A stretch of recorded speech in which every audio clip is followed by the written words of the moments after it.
آگے بڑھتے ہیں موونگ فارورڈ. آپ کو بتاتے ہیں کہ IMF کے ساتھ دوسرے اقتصادی جائزے کے لیے شیڈیول طے پا گیا ہے اور IMF وفد 25 ستمبر سے 8 اکتوبر تک پاکستان کا دورہ کرے گا. پہلے مرحلے میں تکنیکی، دوسرے میں پالیسی سطح کے مذاکرات ہوں گے اور پھر ذرائع ہمیں یہ بھی بتا رہے ہیں کہ پاکستان نے قرض پروگرام کی تیسری قسط کے لیے اہداف حاصل کر لیے ہیں اور سیلاب کے باعث جو ٹیکس، آمدن اور معاشی ترقی کے اہداف متاثر ہو سکتے ہیں یہ بھی ہمیں ذرائع بتا رہے ہیں. مہنگائی بڑھنے کی شرح مقررہ ہدف سے اس وقت کم ہے. اچھا بالکل ظاہر ہے کیونکہ جو ہم کہہ رہے تھے نا کہ معیشت بہت اچھے ٹریک پر آ گئی ہے. جو ساری ہم دیکھ رہے ہیں کریڈٹ ریٹنگ ایجنسیز ہیں ان کی طرف سے بہت اچھے پاکستان کے حوالے سے ریویوز آ رہے تھے، لیکن یہ ہے کہ اب سیلاب نے بہت حد تک ہماری معیشت کو بھی متاثر کیا ہے اور ظاہر ہے اس وقت ضرورت ہے جو سیلاب زدگان ہیں ان کی مدد کی جا سکے. تو یہ ایک بڑا کہتے ہیں نا، اب دیکھنا ہوگا کہ ان مذاکرات میں کیا طے پاتا ہے، کیا سٹیٹس اور کیا اعداد و شمار سامنے آتے ہیں. آگے بڑھتے ہیں اور ذرا ہم آپ کو ایک فیکٹر بتاتے ہیں. خواتین کا ویسے بڑا انٹرسٹ ہوتا ہے سونا بنانے میں. ایک پرانا روایت ہے، ایک ریت ہے کہ جب شادیاں ہوتی ہیں تو بچیوں کو جو ہے وہ دی جاتی ہے، سونے کی چیزیں دی جاتی ہیں. اور ظاہر ہے وہ ان کے لیے ایک سیفٹی اور سیکیورٹی کا اس میں پہلو بھی ہوتا ہے کہ ان کے پاس بھی کچھ ایسا ہو کہ مشکل حالات میں وہ کام آ سکے. لیکن ہم اس زمانے کی بھی بات کر رہے ہیں جب سونا سستا ہوا کرتا تھا، لوگوں کی ریچ میں تھا. اب جو سونے کی قیمتیں ہو گئی ہیں پر تولہ، اگر ہم اس کی بات کریں تو آپ سن کے بڑے حیران ہوں گے. پچھلے سال سے ہم دیکھ رہے ہیں بڑی تیزی سے اس میں اضافہ ہو رہا ہے. تو پاکستان سمیت بین الاقوامی مارکیٹ میں سونے کی قیمت میں ایک سال میں ٹھیک ٹھاک اچھا خاصا اضافہ ہوا ہے اور رواں سال جنوری کے آغاز میں سونا فی تولہ 2,73,600 روپے میں تھا اور گزشتہ روز اگر ہم بات کریں تو فی تولہ سونے کی قیمت 3,84,000 روپے رہی. ویسے ایک بات بتائیں، ایک تولہ مطلب کتنا کیا بنتا ہے ایک تولے کے اندر؟ ایک تولے کے اندر کڑا بن جاتا ہے آپ کا، اچھا سا کڑا. تو مطلب ایک جو آپ کا کڑا ہے بریسلیٹ ہے وہ 3,84,000 تو صرف اس کی قیمت ہے، اس کی میکنگ ہوتی ہے وہ الگ چیز ہوتی ہے. اور یہاں پہ ہم جس بات کی کر رہے ہیں وہ کوائن اور بار کی بات کر رہے ہیں جو انویسٹمنٹ کے پرپس سے لی جاتی ہے. وہ والی سونا جو ہے وہ جو بناؤ سے زیور کے طور پر لیا آتا ہے وہ ایک ڈیفرنٹ چیز ہے. لیکن یہ والی جو بائنگ اور سیلنگ ہے سونے کی جو یہ قیمت ہے، تو لوگ اب یہاں میں دیکھ رہی ہوں لوگوں کا رجحان یہاں زیادہ ہو گیا ہے. لوگ کہہ رہے ہیں کہ اگر ہم تولہ نہیں لے سکتے تو ہم گرامز میں لے لیتے ہیں، لیکن ہم سونا جو ہے وہ رکھیں کیونکہ اس کی قیمت بڑھتی جا رہی ہے بڑی تیزی سے. مہینوں میں اس قیمت میں اضافہ ہو رہا ہے. لوگ اچھا دنیا بھر میں سونے کی طلب میں اضافہ ہوا ہے کیونکہ یہ کرنسیوں کی گراوٹ اور معاشی غیر یقینی کی صورت میں محفوظ سہارا اور محفوظ سرمایہ کاری سمجھا جاتا ہے جس کی قیمت افراط زر، سیاسی اور معاشی عدم استحکام کے اوقات پر بڑھ جاتی ہے. پاکستان میں گزشتہ برس سونے کی قیمت کے تعین کے طریقہ کار میں تبدیلی کر دی گئی جس کے تحت سونے کی قیمت انٹرنیشنل مارکیٹ ریٹ سے $20 فی اونس زیادہ مقرر کی گئی ہے. اچھا تو ہمیں جو سونا خرید رہے ہیں ہم وہ انٹرنیشنل مارکیٹ سے $20 فی اونس زیادہ خرید رہے ہیں. بالکل. اور یہ کیا فیکٹر ہے، سونے کی قیمت آگے مزید کہاں جائے گی اور کیوں یہ ہو رہا ہے؟ دنیا بھر میں اتنا زیادہ ہم چائنا کے بارے میں سن رہے تھے کہ سب سے زیادہ چائنا سونا ایکوائر کر رہا ہے کیونکہ دنیا بھر میں اسے سب سے محفوظ ایسٹ سمجھا جاتا ہے. تو ان کے بینکس میں صرف کرنسی ہی نہیں بلکہ یہ ایسٹ جو ہیں یہ بڑی تعداد میں ہوتے ہیں. تو اس سے بھی لوگوں کے اندر بھی رجحان آ رہا ہے. بہت ساری میں سوشل میڈیا پر ایسے لوگ بھی دیکھ رہی ہوں جو آ کر یہ مشورے دے رہے ہوتے ہیں کہ آپ چھوٹی انویسٹمنٹ کیسے کر سکتے ہیں، آپ گھر بیٹھے یہ انویسٹمنٹ کیسے کر سکتے ہیں. تو کیا is it a good thing to do, کیا لوگ اس میں ان کا کوئی فائدہ ہے کہ نہیں، اور کتنے عرصے کے میں سونا آپ کو فائدہ دے سکتا ہے؟ اگر فرض کریں کسی نے ایک کوائن خریدا ہے یا کوئی بار خریدا ہے سونے کا تو وہ انہیں کتنے عرصے میں فائدہ پہنچا سکتا ہے؟ یہ تمام تر فیکٹرز. دیکھیں یہ تو بالکل ایک فیکٹر ہے ہی ہے، لیکن اگر ہم کلچرلی بات کریں تو سونے کے ساتھ ہماری ایک بڑی کلچرل ایفیلیشن ہے، ہماری روٹ سے بڑا کنیکٹڈ ہے سونا. شادیوں پہ، خوشی کے موقع پر، کسی کی بچے کی پیدائش پر دیتے ہیں سونا. تو وجہ کیا ہے؟ سونے کی قیمت میں کیوں اضافہ ہو رہا ہے اور اضافہ کتنا ہوگا مزید؟ ماہر معاشیات ڈاکٹر عابد سلیحری ہمارے ساتھ موجود ہیں. بہت شکریہ عابد صاحب، آپ نے باخبر سویرا کے لیے وقت نکالا. ذرا بتائیے گا کہ ہم دیکھ رہے ہیں کہ سونے کی قیمت ایک سال میں تقریباً دگنی ہوئی ہے اور اس کے باوجود سونے کی طلب میں اضافہ بھی ہوا ہے. اس کی کیا وجوہات دیکھ رہے ہیں؟ جی اگر آپ 2024 2025 کو دیکھتے ہیں تو اس کے 3-4 امپورٹنٹ فیکٹر ہیں. پہلی چیز جو ہے وہ تو پوری دنیا میں جو ایک غیر یقینی صورتحال بن گئی انویسٹمنٹ کے حوالے سے، اسپیشلی امریکن ٹیرفز کے بعد جو ٹیرف وار شروع ہوئی تو بہت سے انویسٹرز جو تھے انہوں نے کسی اور جگہ انویسٹ کرنے کے بجائے सोना जो है वो खरीदना शुरू कर दिया, क्योंकि सबको इल्म है कि सोना एक तो आपके पास महफूज है, दूसरा अगर उसकी कीमत बढ़ती है तो कहीं भी उसको सेल किया जा सकता है। तो ये तो थे जो बड़े इन्वेस्टर थे, जो कारपोरेट इन्वेस्टर। दूसरा जो इसमें इम्पोर्टेंट फैक्टर आया वो जो जियोपॉलिटिकल टेंशन और जियोपॉलिटिकल सिचुएशन है। आपने देखा कि रशिया के जैसे बहुत से जो इंटरनेशनल उसके डिपॉजिट थे वो विदहोल्ड कर दिए गए, ईरान के बहुत से रिजर्व जो हैं वो विदहोल्ड कर दिए गए। तो ये जो जियोपॉलिटिकल टेंशन है, इसमें स्पेशली जो ब्रिक्स कंट्री हैं, Brazil, Russia, India, China, south Africa, ये अपने रिजर्व जो हैं, डिपॉजिट्स, ये मगरबी बैंकों में रखवाने की बजाय सोना खरीद के उसको सेव करने पे ज़्यादा तरजीह दे रहे हैं, ताकि किसी भी किस्म के जियोपॉलिटिकल टेंशन में उनके ज़खायर जो हैं वो महफूज रहें। और तीसरी और इम्पॉर्टेंट चीज़ इसमें जो है वो अमेरिका के अंदर जो इसकी मईशत है, ये एक हकीकत है कि जब अमेरिकन डॉलर कमज़ोर होता है तो सोने की कीमत जो है वो बढ़ती है। तो अब चूँकि अमेरिका की जो पॉलिसियाँ हैं वहाँ पे महंगाई बढ़ने में इजाफा हो रहा है, वहाँ पे पॉलिटिकल टेंशन इस वक्त अरूज पे है, और यही वजह है कि अमेरिकन करेंसी जो है वो अपनी वैल्यू खो रही है पूरी दुनिया में। रुपए के मुकाबले में हमारे तो बिल्कुल डिफरेंट फैक्टर्स हैं, लेकिन जब आप दुनिया की दूसरी करेंसी के साथ उसका मुआवजा करते हैं, पाउंड के साथ या यूरो के साथ या जापानीज येन के साथ, तो अमेरिकन डॉलर जो है वो कमज़ोर हो रहा है। और यही वजह है कि सोने की डिमांड भी बढ़ रही है और सोने की कीमत में भी इजाफा हो रहा है। बल्कि माहिरीन मईशत का ये कहना है कि अगर ये ट्रेंड जारी रहा तो 2026 तक सोना जो है वो $4000, इस वक्त वो तकरीबन $3600 पर आउंस पे है, लेकिन ये इसमें पहली दफ़ा $4000 तक 2026 में पर आउंस जो है ये जा सकता है। अच्छा, आपने कहा कि 2026 यानी 2026 में ये $4000 पर जा सकता है, लेकिन ये जो एकदम से डिप भी आता है, पिछले दिनों आई थिंक गुज़िश्ता दिन की बात है, 4000 की इसमें डिप आई, पाकिस्तानी करेंसी में मैं बात कर रही हूँ, उसके बाद इसमें एकदम इजाफा होता है।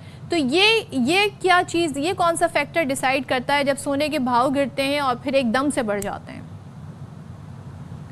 देखिए, जब आप पाकिस्तानी रुपए में बात करते हैं तो 4000 रुपए को अगर आप डॉलर में कन्वर्ट करके देखिए तो ये तकरीबन आपके $12-15 बनते हैं। तो जब हम बात कर रहे हैं 3600-3500, तो उसमें जो उतार चढ़ाव आता है वो आलमी मंडियों में तो $10-12 का फ़र्क जो है वो पड़ता है।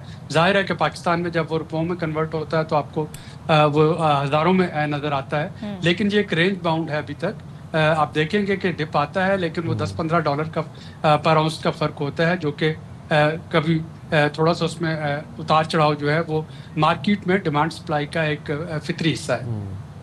अच्छा, आबिद सुलैरी साहब, जैसे आप बता रहे हैं कि 24-25 में हम देख रहे हैं कि एक दुगना इजाफा है सोने में, इस तरह 25-26 में भी आप क्या रुझान देख रहे हैं? अगर इजाफा आता है, दुगना तिगना इजाफा होता है, तो लोगों का रुझान क्या देख रहे हैं आप? पहले लोग प्लॉट्स में इन्वेस्ट करते थे, गाड़ियों में इन्वेस्ट करते थे, अब लोग सोने की इन्वेस्टमेंट की तरफ जाएंगे बजाय डॉलर में इन्वेस्ट करने की, यूरोज में इन्वेस्ट करने के, प्लॉट्स में इन्वेस्ट करने के?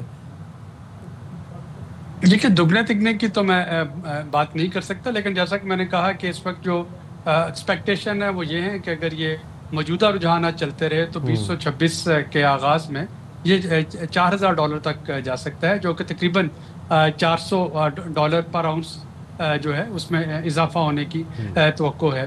अब सोना महंगा इतना हो गया कि एक जो मिडिल क्लास इन्वेस्टर की जो आप बात कर रहे हैं, तो जाहिर है कि पाकिस्तानी इन्वेस्टर के हवाले से अगर आप बात करें तो वो कितने तोले वो ज़्यादा से ज़्यादा खरीद सकेंगे। तो ये इसमें बड़े इन्वेस्टर्स जो हैं वो तो अपना रोल प्ले कर रहे होंगे।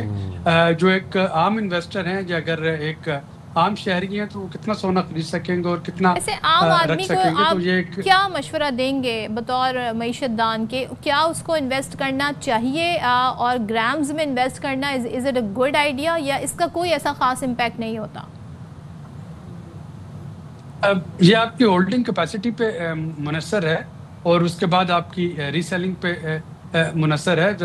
देखना सिर्फ ये है कि क्या पाकिस्तान में आपको सोना जो है वो अगर आप बाई कर रहे हैं और उसको अपने लॉकर्स में, बैंक्स में रखवा रहे हैं, कि आप उसको टैक्स में डिक्लेयर कर रहे हैं, उसके साथ जो बाकी बहुत सी फॉर्मेलिटीज़ हैं वो सब आ जाएंगी। क्योंकि कल को वही सोना जो इन्वेस्टर है, अगर वो बाद में कहीं पे बेचने जाते हैं और पता चले कि उसकी डॉक्यूमेंटेशन जो थी वो प्रॉपर नहीं थी, शायद कोई छोटा मोटा थोड़ा बहुत 2-4 तोले सोना जो है वो तो बेचना आसान हो, लेकिन अगर किसी ने इन्वेस्टमेंट पर्पज से ज़्यादा सोना लिया है और बाद में वो, जैसे आपने कहा कि प्लॉट की जगह सोना ले लें और बाद में बेचने जाएं तो पता चले कि जी वहाँ पे डॉक्यूमेंटेशन चूँकि प्रॉपर नहीं थी, वहाँ पे उनको कुछ जो लीगल चैलेंजेस या टैक्सेशन चैलेंजेस का सामना करना पड़ रहा, तो ये सारी चीज़ें जो हैं उनको जहन में रखते हुए सोने में इन्वेस्टमेंट करें। इट्स अ सेफ इन्वेस्टमेंट, लेकिन उसके साथ उसके कानूनी तकाजे जो हैं और जो टैक्सेशन के तकाजे हैं उनको ज़रूर मीट कीजिए, ताकि किसी किस्म के अनफोर्सिन सिचुएशन से आपको जो है उसका सामना न करना पड़े। अच्छा, वैसे डॉक्टर साहब on a very lighted note, correction की अगर हम बात करें तो ऐसा हो सकता है are there like any chances कि ये 2.5 लाख पे या 3 लाख पे आ जाए? अल्लाह अकबर। मेरा ज़ाती ख्याल नहीं, क्योंकि इस वक्त जो ट्रेंड्स चल रहे हैं, स्पेशली अगर आप आलमी मंडी में जो ट्रेंड है वो तो आलमी वाक़यात की वजह से शेप अप होते हैं। अभी जो हमास का हमला है कतर पे, हमास पे जो हमला किया गया इसराइल की जानिब से, उसने गल्फ मार्केट्स को भी झंझोड़ा है, और जाहिर है कि गल्फ कंट्रीज़ जो कि एक मेजर सोर्स हैं अपनी इन्वेस्टमेंट मगरबी ममालिक में जो रख रहे थे, उनको भी अब 10 दफ़ा सोचना पड़ेगा कि क्या उनकी इन्वेस्टमेंट्स जो हैं वो अमेरिका में या यूके में सेफ हैं या नहीं है। तो जो जियोपॉलिटिकल टेंशन है इस वक्त पूरी दुनिया में, वो एक मेजर रोल प्ले कर रही है ट्रेजरी की जानिब से और हुकूमतों की जानिब से सोना खरीदने पे। तो ये जो सोना महंगा हो रहा है, ये कोई लोगों की जो है डिमांड सप्लाई फैक्टर है ना ये, बिल्कुल। तो वो उसकी लेकिन ये आम आवाम के खरीदो फरोख्त से नहीं हो रहा, ये हुकूमतों की और स्टेट बैंक्स की खरीदो फरोख्त से हो रहा है। जी, चाइना और अमेरिका इसमें बड़े अहम रोल प्ले करें। एक चीज़ और बताएं, बड़ा हम अपने वालिदैन से सुनते हैं 3000 कीमत हुआ करती थी फी तोला, 1600 रुपये, मैं इससे भी पीछे जाएं तो और कम, और आज हम देखते हैं कि वो गोल्ड जिसके पास है उसकी कीमत लाखों में है।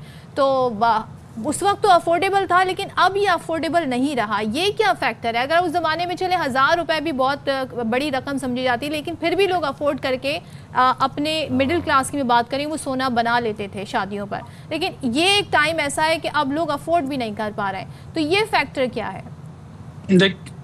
देखिए, वो चूँकि उस वक्त इम्पोर्ट होता था, आलमी मंडी में उसकी कीमत कम थी, जैसा कि अभी साइम बता रहे थे कि अगर 1 साल में दुगना हो गया तो आप उसको 20-25 साल पीछे ले जाएं, 30 साल पीछे ले जाएं, तो जाहिर है कि आलमी मंडी में उसकी कीमत कम थी, रुपए की कुव्वत ख़रीद जो है वो ज़्यादा थी। और यही वजह है कि जब 4500 रुपये तोला सोना था तो उस वक्त आपका जो डॉलर था वो भी 40 रुपये का था। तो जाहिर है कि आलमी मंडी में कीमत का कम होना और आपकी रुपए की कुव्वत ख़रीद का ज़्यादा होना वो एक इम्पॉर्टेंट फैक्टर था। अब आलमी मंडी में भी कीमत ज़्यादा होगी और रुपए की कीमत जो है उसमें भी कमी आ गई। अगर यही कुछ 4-5 साल पहले होता तो जाहिर है अगर रुपया हमारा 100 रुपये का डॉलर था तो आपको आज वाला सोना जो है ये कम से कम 2 गुना सस्ता लग रहा होता, लेकिन अब हो गया तो उसी वजह से सोने की कीमत भी उतनी महंगी होती चली जा रही।